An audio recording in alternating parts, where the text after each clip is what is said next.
எம்பெருமான் முருகனுக்கு தைப்பூச நாள், விரத நாட்கள் மற்றும் அதன் சிறப்புகள் பற்றி தெரியுமா உங்களுக்கு?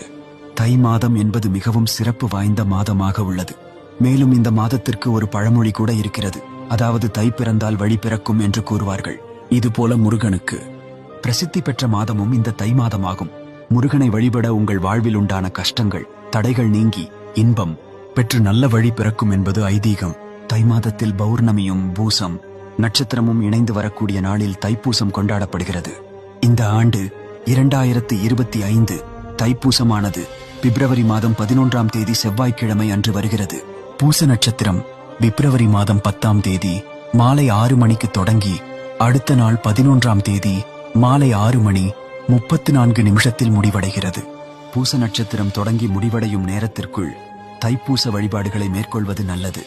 தைப்பூசத்திற்கு 48 நாட்கள் விரதம் இருந்து வழிபடுவது வழக்கம்.